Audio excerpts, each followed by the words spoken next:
Right. So today we're going deep. Deep diving. Deep diving, yeah. And Everyday English. And specifically today we are going to be talking about restaurants. oh, excellent. So, imagine Yeah, you're out with friends and everyone's trying to figure out where to eat, sure. and you're just tossing out recommendations and using all the right phrases and Right. sounding like a pro, and that's kind of the goal today. Love it. And to help us with that, we have this Yes. great transcript from English Podcast Zone. I'm excited to dive into this one. Yeah, me too. Yeah. It's all about restaurant lingo. They have a whole episode on it. Oh, fantastic. So they start off with a vocabulary preview section, which I thought was interesting. Right. And right off the bat, they hit you with these really essential words like food poisoning and allergic. I mean, these are things that you really, Yeah, you definitely know. especially if you're traveling. Especially when you're traveling. Yeah, absolutely. You know, what I always find fascinating is how much culture is kind of wrapped up in the way we talk about food. Oh, for sure. Like just the way we even give a restaurant recommendation. Yeah. It speaks volumes, doesn't it? It's not just about the food itself. No, it's the whole experience. Exactly. Yeah. And speaking of food poisoning, it reminded me of this one time I was in Mexico, Okay. and I had some street food, Uh-oh. and let's just say I spent more time in the hotel bathroom than I did Oh, no. I'm so sorry. at the Mayan ruins. Oh, gosh. So, it's one of those things where you really do have to be careful about what you're eating, but it also highlights how important it is to be able to communicate clearly about any, dietary restrictions Yeah. or concerns you might have. Exactly. It's not just about, sounding fluent. Right. It's about being safe Yeah, and being healthy. absolutely. Yeah. So getting into the transcript, they lay out this really natural dialogue about choosing a restaurant. I like that. And so they're kind of, going back and forth Yeah. with suggestions, and they talk about this Italian place Okay. that has fantastic food and beautiful decor. Ooh, nice. But then one of the speakers is like, well, I'm not all that crazy about Italian food. I love that phrase. You do? Not all that crazy about. Yeah. It's so common, and it's such a great way to kind of, soften a negative opinion. You know what I mean? So it's very polite, very indirect. Yeah. Yeah, It's definitely something to add to your vocabulary arsenal there. definitely. And then, they toss around the word bistro, Oh, which, immediately conjures up Yeah. this image of something like a little bit more sophisticated, maybe a little pricier. a little bit more, yeah. It usually implies a little, like, a step up from your average restaurant. Right. Yeah. In terms of, like, the ambiance. Exactly. Ambiance, price, the whole 9 yards. They mention a tasty seafood platter. Oh, yeah. You know, it's interesting to me. What's that? Tasty seems to be a much more common Yeah. word than delicious. Have you noticed that? Now that you mention it, Yeah. I think you're right. Like, Okay. tasty just seems to roll off the tongue a little more easily Exactly. in a casual conversation. Yeah. But then there's a little plot twist because one of the speakers is like, oh, but I'm allergic to seafood. Oh, no. So you think that would be like the end of the conversation, right? It would think. But no, they just kind of flow right into it, another option, Okay, I like that. which is this hole in the wall Yeah. that's known for their amazing sandwiches. I love that phrase, hole in the wall. Yeah. It's so evocative. It is. It really paints a picture. It really does. And it's funny because, we were just talking about food poisoning. Right. And guess what? One of the speakers in the transcript No way. got food poisoning Right. from that very sandwich place. Oh, the irony. Right. That's amazing. But it also highlights It does. the importance of knowing those phrases. Yeah, Food poisoning, allergic, absolutely. because, even the most highly recommended places Right. can have an off day. Yeah, you never know. You just never know. Now, what I really appreciate about this transcript is it doesn't just throw vocabulary at us. Okay. It actually breaks down how to use these phrases Oh, cool. in conversation. That's great. And they even have this little fluency builder section. Oh, nice. I like that. Yeah, so they have phrases like, I'd recommend giving it a try, Mm. or you got to give them a try. Oh, I love those. And notice how they're using contractions there. Oh, yes. I'd instead of I would, got to instead of have got to. Exactly. Yeah. I mean, these contractions, they're like the cheat codes They are. to sounding more natural. They really are. Yeah. And I think, these are the little things that can really trip you up when you're trying to, keep up with the conversation. Right. Right. Especially if it's fast-paced. Yeah. So how important would you say contractions are Oh, they're incredibly important. for sounding like a native speaker? Incredibly important. I mean, think about it. Yeah. Spoken English is all about efficiency. Right. And flow, right? Yeah. And contractions are like these little shortcuts that just make everything smoother, more connected. If you were to only use the full forms, you'd sound, I don't know, robotic almost. Oh, a little stiff. Yeah. Yeah, exactly. Yeah, it's like choosing between, Right. taking the scenic route Yeah. versus the expressway. Sometimes you just need to get to the point. You do. Yeah. And contractions are, those are your express lane to fluency. They are. Yeah. They are. And this transcript does a really good job Yeah. of emphasizing that. They encourage you to practice the contractions, make them a part of your daily speech. So if you're aiming for that effortless, native-like flow, Exactly. pay attention to how they use them in this transcript. Exactly. Listen, observe, and then try to incorporate them in your own conversations. Yeah. And you'll be surprised how much more natural you sound. It's really amazing. Yeah. It's all about bridging that gap between, Yes. textbook English and how people actually speak. Exactly. Yeah. And this transcript is like, it's like having a backstage pass to real English conversation. Totally. Yeah. And, they do a really great job of breaking down those subtle differences between words that you might think are interchangeable. Oh, yeah. Give me an example. Like, okay, they explain how tasty is more of your everyday go-to word. Whereas delicious is, maybe reserved for special occasions or a really exceptional meal. I see what you're saying. Right. It's like, it's like you wouldn't wear a ball gown to, a backyard barbecue. Right. You know what I mean? It's all about matching your words to the occasion. Yeah. You want to sound natural. Right. Not like you're reading from a dictionary. Right. So, they do a really good job of highlighting those little nuances. Yeah, I think that's so important because, a lot of times we get caught up in learning all the grammar rules and all the vocabulary. Right. But then we forget about how to actually use them. You're right. In a way. Exactly. Yeah, it's not just about... It's natural. Right. Knowing the rules, it's about having that... that intuitive sense of what sounds right. What flows naturally. And I love how they point out that even the word decor plays a role in describing a restaurant. Absolutely. It's not just about the food, right? No. It's about creating an atmosphere and experience. It is. Yeah. So what does that tell us about the importance of sensory details in English? Well, it really makes me think about how much we use language to paint a picture. Oh, I love that. For the listener. Yeah.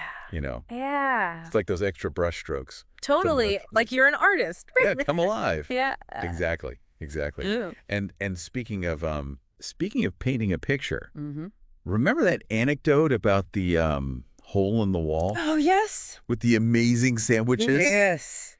It's not just a random detail. It really transports the listener, right? Exactly. It does. It's like you could almost... It's like you're right there with them, experiencing it, Smell the sandwiches. Yeah. Taste them. It really makes you feel like you're part of the story. And it's funny because, that hole in the wall, the one that you were praising, ended up giving someone food poisoning. Right. Oh, I'd forgotten about that. That's right. Yeah. It's a good reminder that... It is. Even the most hidden gems... Even the best recommendations can sometimes go wrong. They're downsides, Yeah. And it kind of brings us back to the importance... Exactly. Full circle. ...of those key phrases. Food poisoning. Yeah. Allergic. Right. Knowing how to express...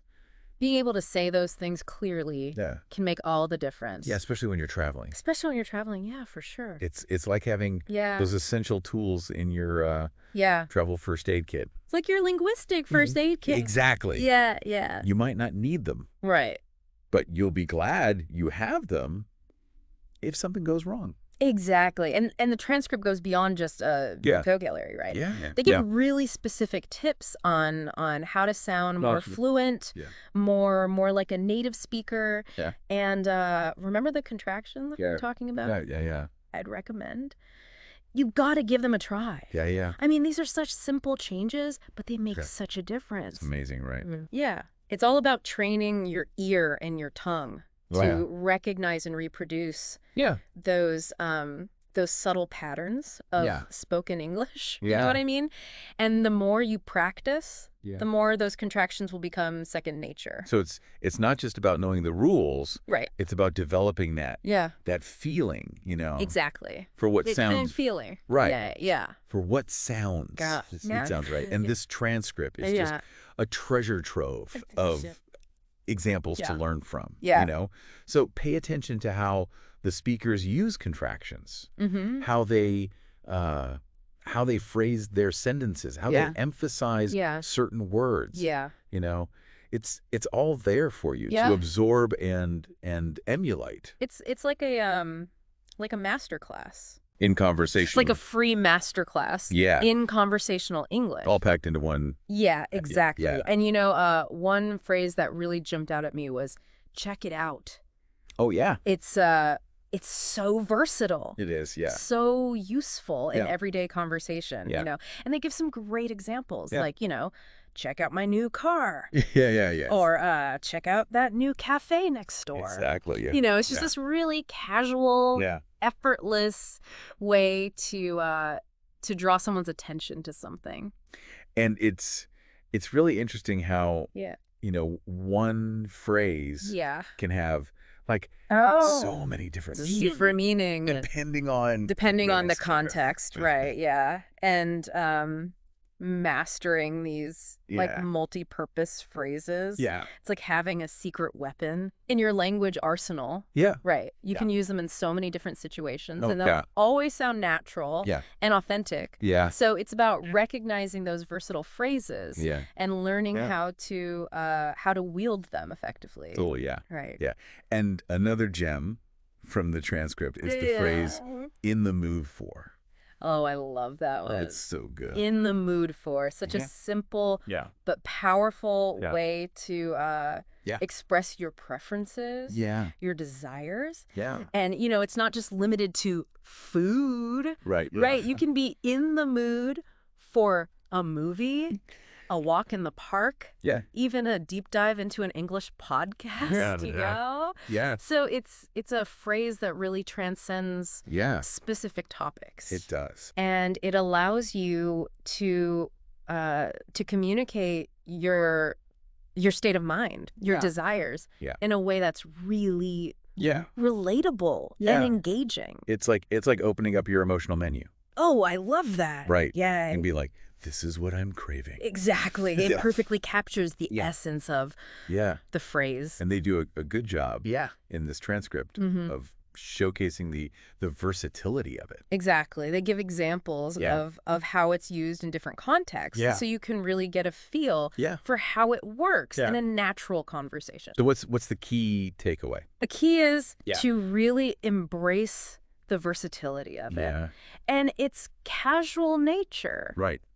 Don't be afraid to use it in your own conversations, to experiment with different contexts. The more you use it, the more natural it will become. It's like like adding a new spice to your culinary repertoire, right? At first you might be a little hesitant. But once you get a taste for it, you'll be sprinkling it everywhere. Exactly. It's about expanding your linguistic palette and experimenting with new flavors. Speaking of expanding our horizons, the transcript also does a fantastic job of breaking down how to make recommendations. Love that. In English. Yeah, that's such a crucial skill, isn't it? It is. Yeah. Especially in those social situations where, you might want to suggest a restaurant or an activity. Absolutely, And they start with such a simple but effective phrase. Do you have any suggestion? Oh, yeah. Right. It's so straightforward. It is. And yet so effective. It really is. Yeah. It's just a way to open up the dialogue.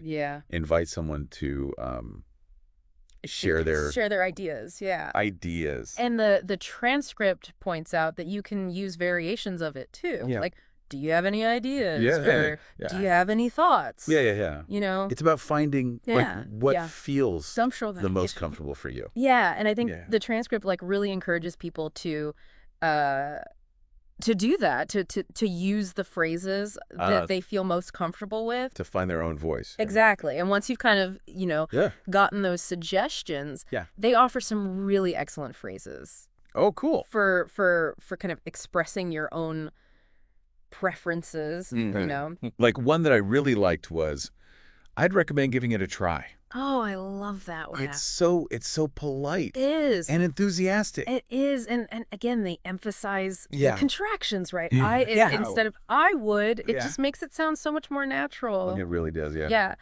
Another one they highlight is you got to give them a try. Yeah. Which is a little bit more informal, a little more emphatic. Yeah. It's like you're really enthusiastic about this recommendation. Yeah. It's like you're saying, trust me, you won't regret it. Yeah. And you can even, you can even shorten it further, right? To you got to give them a try. Exactly. Yeah. And that's even more casual, more more emphatic even. Exactly. Yeah. Yeah. And it's like you're learning the secret handshakes of fluent English. Totally. Yeah, once you know them, you're in. Yeah. You're part of the club. And one thing that really struck me about this transcript is how much they emphasize the importance of just observing. Oh, absolutely. And absorbing. That's key. Natural language. It is. That's like becoming a language detective. I love that, yeah. Right. Noticing those patterns, the rhythms, the subtle choices that native speakers make. Yeah. So it's not just about, studying the grammar rules. Yeah. It's about immersing yourself. Immersion, yeah. In the language. Yeah. Paying attention to the details. Yeah. And then letting those observations inform your own speaking. Exactly. And this transcript really provides, a fantastic blueprint. It does. For how to do that. Yeah. It's packed with these real-world examples. Yeah. Authentic dialogue, practical tips that you can actually, apply to your own language journey. And it's so engaging. It's like, you're not just passively reading, you're actively learning. Exactly, yeah. Yeah. So, what would you say is the one piece of advice we want to leave our listeners with? Yeah. What's the key to unlocking that next level? That next level of fluency. Yeah. I would say it's this. Yeah.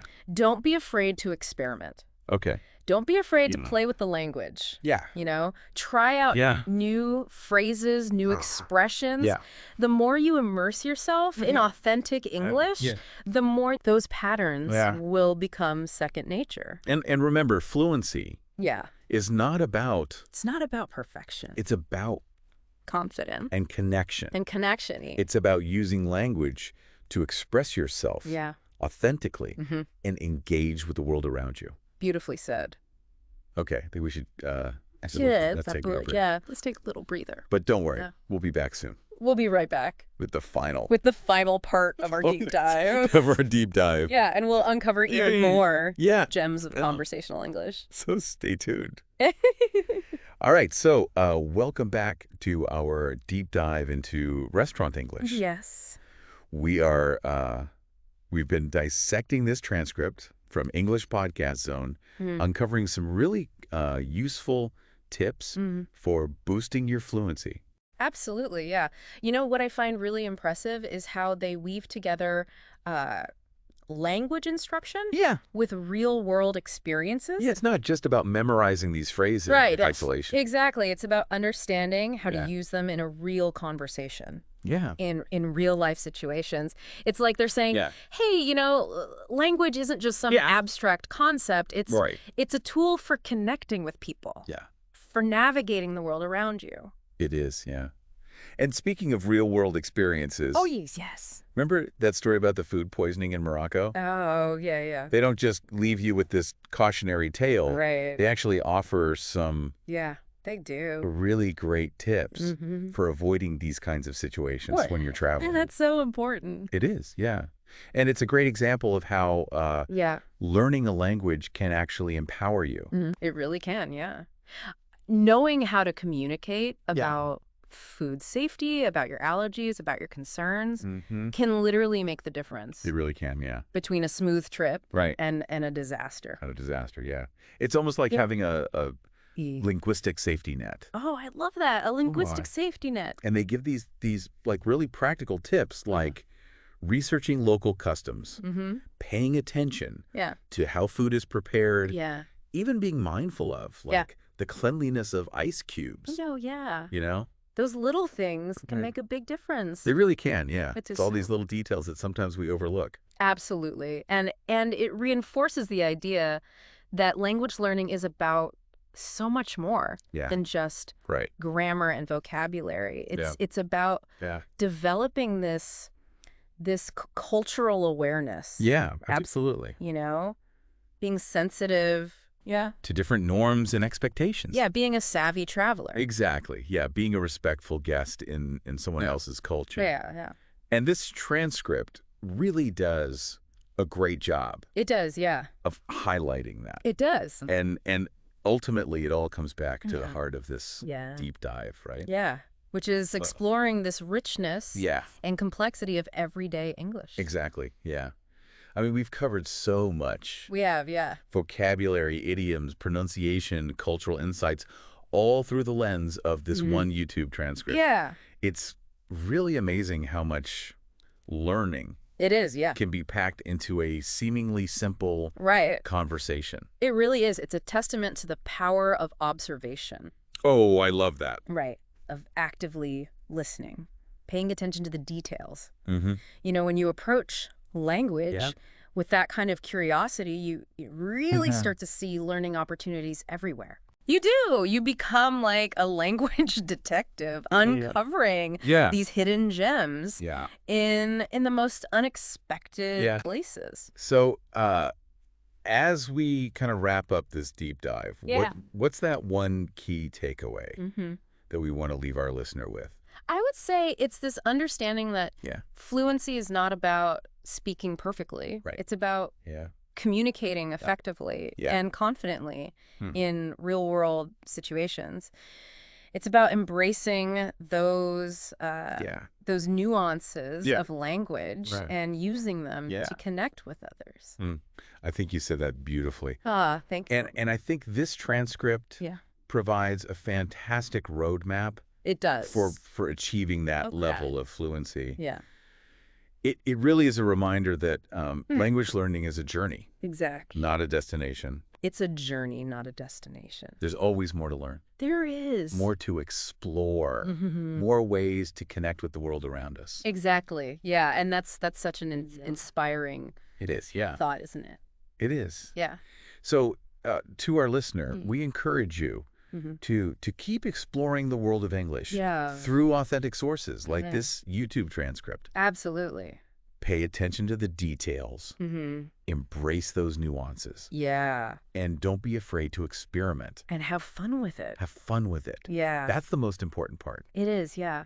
Language learning should be enjoyable. Right. It should be enriching. Yeah. It's about opening yourself up to new possibilities, to new ways of seeing and interacting with the world. I love that. So go out there. Yeah, go. Order that tasty meal. Strike up a conversation with confidence. Yeah, you got this. And keep those language skills sharp. Exactly. You never know. You never know. What amazing adventures. What adventures await you. All right. Thanks for joining us on this deep dive. It's been a pleasure. We'll catch you next time. See you later.